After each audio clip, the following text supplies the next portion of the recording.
Assalamualaikum warahmatullahi wabarakatuh. Waalaikumsalam. Selamat siang, salam sejahtera untuk kita semua. Yang saya hormati Pak Inska dan seluruh kawan-kawan dari Kadin Indonesia, para tamu undangan yang tidak mungkin saya sebutkan satu persatu. Kita baru saja mendengar Bank Syariah Indonesia kebobolan, kena hack. Saya nggak tahu berapa kerugiannya, tapi yang pasti sistem mereka berhasil dibobol. Kita juga baru mendengar Dijen Imigrasi juga dibobol, 34 juta lebih data paspor itu terakses, artinya terambil. Ya mungkin sebagian besar ada nama-nama kita di sana. Sebelumnya beberapa bank juga mengalami kerugian karena beberapa rekening nasabahnya bisa dibobol. Pernah nggak terpikir oleh kita tiba-tiba sistem penerbangan kita dihack sehingga lalu lintas udara berantakan, akibatnya pesawat yang turun naik juga terganggu dan bisa saja saling bertabrakan di angkasa sana. Pernahkah terpikir oleh kita kapal-kapal perang kita, kapal selam ya, yang menggunakan teknologi tinggi kemudian dirimut dari jarak jauh untuk menyerang kita sendiri? Maka ketika kita mobil-mobil yang canggih yang bisa dimatikan dari jarak jauh oleh pemegang mereknya kayak Mercy, BMW, kalau kita hilang lapor lalu tidak bisa dimatikan secara otomatis, tiba-tiba mati semua tengah jalan secara serentak. Maka kita pikirkan juga, tiba-tiba handphone kita dalam suasana yang ramai ini tiba-tiba bunyi semua nyanyi. Pasti itu menimbulkan stres dan lain-lain.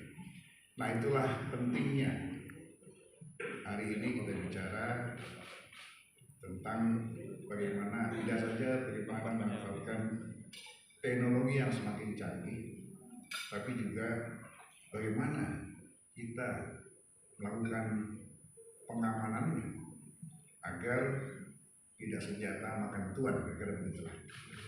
Baik, bismillahirrahmanirrahim. Saya mulai saja apa yang menjadi tugas saya hari ini untuk menyampaikan beberapa kata kunci untuk diskusi yang akan kita lakukan siang hingga sore hari nanti. Yang saya hormati tadi Pak Insa sudah, kemudian dari Spark, Mr. Avicin, thank you for coming. Dan para narasumber lainnya nanti akan tampil setelah ini. Tentu saja saya berharap pertemuan hari ini, diskusi ini memberikan manfaat bagi kita semua, dan topik ini sangat relevan dan kontekstual, mengingat makin hari percepatan kemajuan teknologi telah mendorong tumbuhnya transformasi digital pada seluruh lini, khususnya pada sektor perekonomian nasional kita. Pertumbuhan ekonomi digital bahkan dipercaya sebagai kunci pertumbuhan ekonomi pasca pandemi. Ini baru di ruang nyata. Tapi kita harus pikirkan, banyak teknologi akan membawa kita pada ruang yang selama ini mungkin tidak pernah terpikirkan, tapi sudah dimulai. Ruang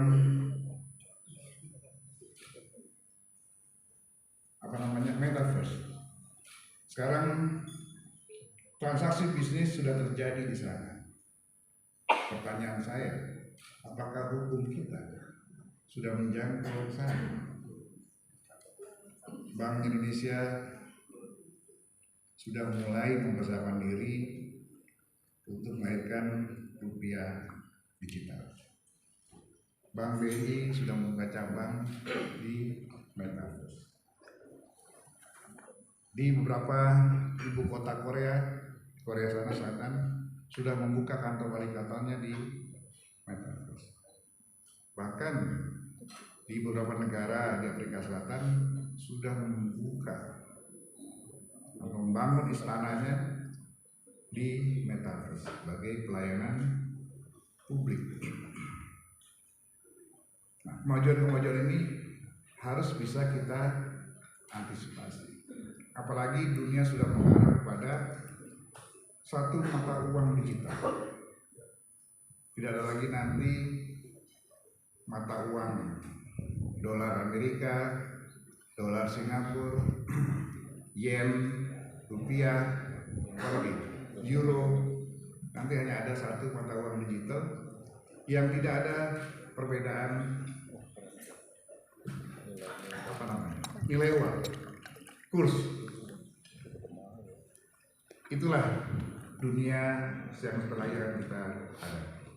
Mungkin juga dunia pacaran kita juga berbeda.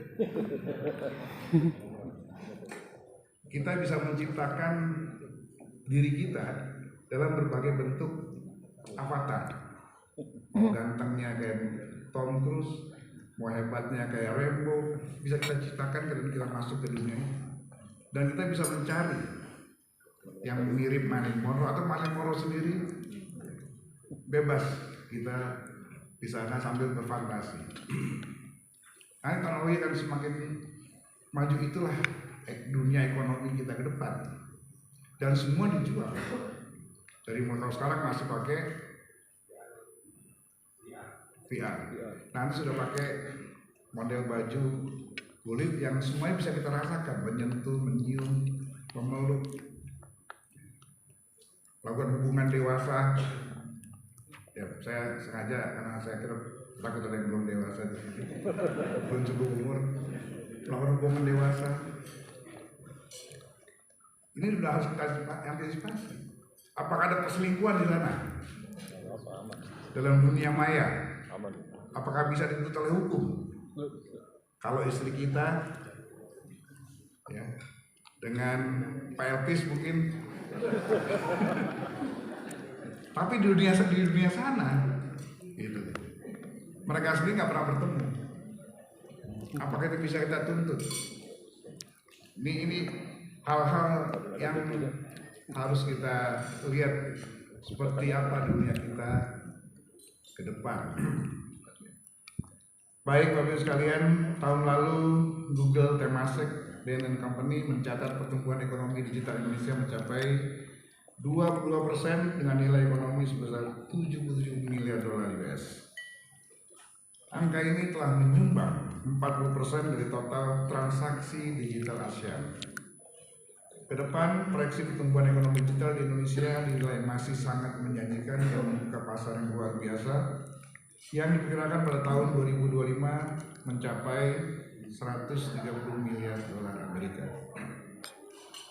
Optimisme ini juga tercermin dari indeks. Jadi optimisme ini juga tercermin dari indeks daya saing digital atau Digital Competitive Index Indonesia yang terus mengalami peningkatan dari tahun ke tahun. Kalau tahun 2022 indeks daya saing digital Indonesia tercatat 27,9. Tahun 2021 meningkat menjadi 3,1 dan 2002 kemarin meningkat menjadi 35,2 dan tahun ini diperkirakan akan meningkat 38,5. Artinya apa? Artinya dalam kurun waktu 3 tahun indeks daya saing digital Indonesia telah mengalami peningkatan yang cukup signifikan sebesar 37,3%. Jadi pesatnya pertumbuhan ekonomi digital di tanah air ini didukung oleh tingginya tingkat penetrasi internet yang hingga awal Maret kemarin 2023 menurut data Asosiasi Penyelenggara Jasa Internet Indonesia telah menyentuh 215 juta user atau hampir 79%. Jadi 275 lebih juta penduduk kita hampir seluruhnya terakses dengan internet, kecuali BTS yang belum terbangun tapi laporannya sudah dibangun. Ya, mungkin. Jadi tumbuh kembang ekonomi digital Indonesia adalah realita yang harus kita sikapi dengan bijaksana. Karena setiap fenomena ekonomi akan selalu melahirkan dua sisi paradigma sebagaimana sampaikan Pak Insa tadi. Di satu sisi ekonomi digital menghadirkan otomasi dan efisiensi, namun di sisi lain sebagai konsekuensinya digitalisasi tersebut juga memangkas kebutuhan tenaga kerja konvensional dan kejahatan yang lain. Aspek lain yang harus diperhatikan adalah masih adanya kesenjangan digital yang salah satunya disebabkan oleh belum meratanya akses terhadap infrastruktur digital. Jika tidak disikapi dengan benar, kesenjangan digital yang menghambat akses sebagian kelompok ekonomi dalam aktivitas ekonomi produktif akan berujung pada semakin melebarnya kesenjangan ekonomi. Dan ini menjadi tanggung jawab kita semua sebagai pengusaha-pengusaha yang bergerak di bidang ekonomi, di bidang teknologi digitalisasi ini. Kita bersyukur bahwa pertumbuhan UMKM yang sudah go digital jumlahnya semakin meningkat dan hingga bulan Maret yang lalu sudah mencapai 21,8 juta dan diharapkan akan terus tumbuh hingga mencapai target kita 24 juta pada tahun ini. Dan kita lihat juga di sisi lain UMKM yang diperkirakan mencapai 65 juta. Artinya dari jumlah UMKM yang ada 65,4 juta baru tercapai 24 juta yang kita harapkan sampai pada tahun ini. Jadi masih ada sekitar 40 jutaan UMKM yang belum terintegrasi dalam ekosistem digital. Harusnya yang ideal adalah bahwa semua UMKM sudah mulai terakses di digital. Pemerintah sudah mendorong berbagai program dari mulai DEDI, Dewa, Dewi, tapi semua masih jauh dari harapan kita. DEDI itu desa digital, Dewi itu desa wisata industri digitalisasi, kemudian Dewa itu desa wisata agro. Semuanya tersistem termasuk dalam ekosistem digital. Tapi yang ada baru lagu Dewa Dewi saja. Saudara-saudara sekalian, mewujudkan pemerataan akses digital khususnya bagi pelaku UMKM menjadi faktor yang sangat krusial dalam upaya kita membangun ketahanan ekonomi nasional. Mengapa? Karena kontribusi UMKM terhadap ekonomi nasional sangat besar dan sangat signifikan dengan menyumbang 61,9% terhadap produk domestik bruto dan menyerap sekitar 97% tenaga kerja. Oleh karena itu, menjadi tugas kita semua untuk membangun kekuatan dan ketahanan ekonomi nasional harus dimaknai dengan sejalan dengan upaya kita memajukan UMKM kita. Urgensi keberpihakan terhadap digitalisasi UMKM semakin nyata di tengah-tengah situasi global yang saat ini masih labil, masih dibayang-bayangi oleh berbagai ancaman resesi yang dipicu oleh tingginya inflasi. Lahirnya berbagai kebijakan moneter global seperti penguatan likuiditas dan kenaikan suku bunga serta peningkatan suhu geopolitik global, perang Ukraina-Rusia, kemudian potensi konflik di semenanjung Korea, eskalasi ketegangan di kawasan Laut Cina Selatan, dan meradangnya hubungan Turki dan Yunani dan lain-lain. Berbagai kondisi tersebut berdampak pada melemahnya pertumbuhan ekonomi global yang semakin menekan ekonomi kita karena tidak terlepas dari pengaruh global. Dengan terbatasnya aktivitas perekonomian internasional, transformasi digital pada sektor perekonomian semakin memainkan peran penting dan menjadi faktor kunci yang menentukan serta menawarkan berbagai kelebihan. Bagi UMKM misalnya, efektivitas dan efisiensi dari transformasi digital dapat menekan biaya operasional dan budget pemasaran, meningkatnya profesionalisme bisnis, serta membantu jangkauan pasar yang lebih luas sehingga menjadi eksis di pasar global. Namun sayangnya dibandingkan dengan negara-negara ASEAN lainnya, tingkat literasi sebagaimana sampaikan Pak Insa tadi, tingkat literasi digital Indonesia masih sangat rendah. Di pengetahuan orang-orang kita, pengusaha-pengusaha kita, UMKM kita terhadap literasi digital masih sangat rendah. Kalau tidak, mungkin tidak ada korban-korban robot trading, yaitu sebesar 62%. Sedangkan rata-rata tingkat literasi digital ASEAN, negara-negara ASEAN sudah mencapai 70%. Apalagi jika dibandingkan dengan Korea Selatan yang tingkat literasi digitalnya sudah mencapai 97%. Bahkan di sana dan termasuk juga Thailand sudah mulai masuk kepada kredit karbon. Jadi mereka sudah automatically bagi yang mendaftar dan menggunakan manfaat kredit karbon langsung mendapat kreditnya langsung ke rekening kita. Jadi kalau saudara-saudara belanja di supermarket, cukup dengan memfoto bahwa Anda pakai kantong plastik, bawa kantong sendiri, langsung dikirim ke pusat, masuk ke rekening kita sebagai kompensasi kredit karbon. Di Indonesia belum. Ini tantangan buat saudara-saudara semua. Kita patut mengapresiasi berbagai upaya pemerintah dalam mendorong akselerasi transformasi digital melalui peningkatan literasi digital masyarakat, antara lain melalui program literasi digital nasional bagi pelaku UMKM, kemudian UMKM level up, dan lain-lain. Namun kita juga perlu menyadari bahwa membangun transformasi digital tidak hanya berkaitan dengan penyediaan akses terhadap infrastruktur digital yang memadai, namun lebih kepada pengetahuan tentang dunia maya, di mana dunia maya adalah ruang yang bebas yang dapat diakses oleh siapapun seharusnya. Tapi tentu saja akan melahirkan berbagai oknum-oknum yang akan menyalahgunakan platform digital untuk memperoleh keuntungan lain secara ilegal.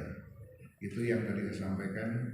Kita juga jangan terlampau asik meningkatkan kemampuan digitalisasi, tapi juga kita harus meningkatkan keamanannya. Jadi di ruangan ini yang orang yang paling bertanggung jawab terhadap tingkat keamanan digital adalah Pak Jenderal Insa tadi. Cuma anggarannya belum memadai. Harusnya BSSN itu mampu melindungi negara ini dengan payung anti serangan digital yang memadai. Tapi ya itu tadi, anggarannya masih belum ditaruh dalam skala prioritas.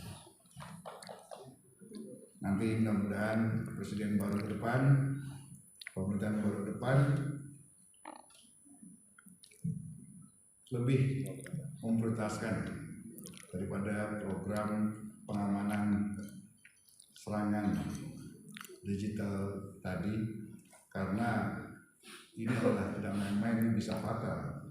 Saya mendapat laporan dari Pak Insa, dalam satu hari ribuan upaya yang ingin menghack ke istana, betul ya Pak Insa ya? Belum lagi ke bank-bank dan lain-lain. Kerugiannya lebih besar ketimbang kita mencegahnya dari awal. Ya mudah-mudahan nanti Pak Insya lebih rajin dan semangat mendorong penambahan anggaran baik dari DPR maupun dari pemerintah.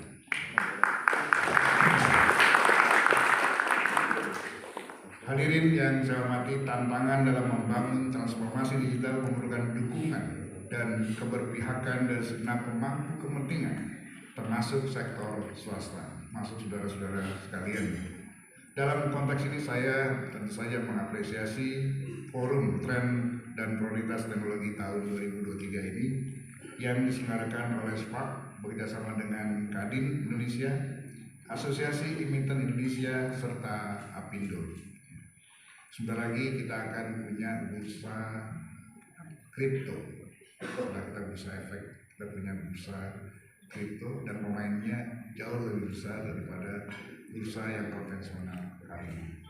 Tapi saya nggak yakin akan keamanan nanti kalau kita tidak serius membenahinya mulai dari hari ini. Forum ini kita harapkan dapat memberikan pencerahan tentang bagaimana transformasi digital dapat dioptimalisasikan secara efektif untuk meningkatkan daya saing bisnis. Bagaimana teknologi baru dapat digunakan untuk menjalin kerjasama antara pemerintah dan sektor swasta, serta bagaimana mendorong lahirnya inovasi bisnis. Perkiraan saya makin maju ke depan, kemungkinan besar bank-bank tidak lagi diperlukan karena semua transaksi dilakukan melalui digitalisasi dan tidak perlu lagi perantara.